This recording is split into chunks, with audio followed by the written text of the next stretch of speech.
Je constate, Président de l'Assemblée, que vous essayez de dorer la pilule. C'est bien. Pour qu'on puisse l'avaler facilement. Parce que j'ai lu avec attention à la fois le rapport de présentation signé du PCE, mais également, il y a un projet de délibération. Oui. Les délibérations, ce sont des actes que l'on vote. Parce que vous avez l'air de dire que c'est une information, il n'y aura pas de vote. Alors, je ne sais pas si nous avons reçu le même dossier, mais un projet de délibération. Ça, c'est la première chose que je dis. Deuxièmement, on annonce des mesures, on les chiffre. Et puis on dit que la délibération, et donc aussi le plan, soit rendu public. Comment croyez-vous que le citoyen, lorsqu'il va voir ça, va croire que c'est simplement une information, que ce n'est pas quelque chose qui est une décision, surtout qu'il y aura un vote, et je sais que votre majorité automatique va voter. Mais lorsqu'on regarde ce document, que vous avez appelé plan d'optimisation, et qui n'est pas des solutions très optimistes pour les contribuables martiniquais.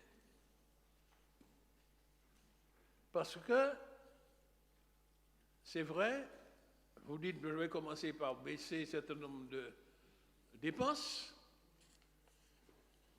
et peut-être que vous ne le savez pas, mais comme l'information commence déjà à circuler, il y a déjà beaucoup d'angoisse de bénéficiaires de subventions depuis très longtemps qui commencent à angoisser parce que lorsqu'on va réduire les dépenses, ça veut dire on va réduire les aides, on va réduire les subventions. Et ils imaginent déjà toutes les difficultés qu'ils auront. Ça, c'est la première chose. Et parmi ces sujets d'angoisse, il y a un type d'acteurs qui sont des élus comme nous-mêmes, qui constatent dans ce projet que vous envisagez de suspendre pendant 3 ans les subventions données au CCAS et qui sont installées depuis de nombreuses années. Alors, il y a une fable qui se raconte comme quoi le président Marie-Jeanne avait supprimé, etc. En tout cas, je suis allé regarder mes archives. Nous avons, à la CTM, continué à donner ces aides suivant la même clé de répartition que nous avions trouvée. Deuxièmement, il est écrit dans votre projet que vous envisagez de suspendre la CTC, l'aide de la collectivité territoriale aux communes, au moment où la quasi-totalité des communes de Martinique ont d'énormes difficultés. Et à chaque fois qu'on interviewe un maire, ils disent qu'ils comptent un petit peu sur la CTM pour pouvoir l'aider. Et il y a des communes qui rencontrent des grandes difficultés. Et on entend les interventions des maires qui, eux aussi, ont des difficultés, mais ils sont des élus de proximité. Donc, ils sont directs avec le peuple qui demande des choses. Et tous, ils disent, je compte sur la CTM. Et qu'est-ce qu'on découvre? Vous envisagez de suspendre pendant 3 ans l'aide de la collectivité territoriale aux communes. Ça, c'est donc, vous créez de l'angoisse. Et puis, parallèlement à ça, pour les citoyens, le peu de pouvoir fiscal que vous avez, vous dit, c'est vrai, nous souhaitons un pouvoir fiscal plus important, mais si le pouvoir fiscal, c'est pour immédiatement augmenter les impôts dans des proportions importantes, j'avais chiffré l'augmentation des cartes grises, 76%. Alors effectivement, c'est très habile. Vous dites, je ne fais que m'aligner sur la région de la Gironde.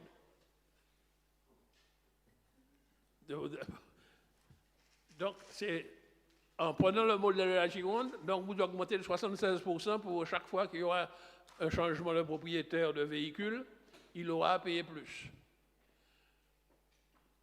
Alors, vous vous êtes glorifié de dire que je dois participer à la baisse de l'octroi de mer, voire sa disparition, pour pouvoir aider contre la vie chère.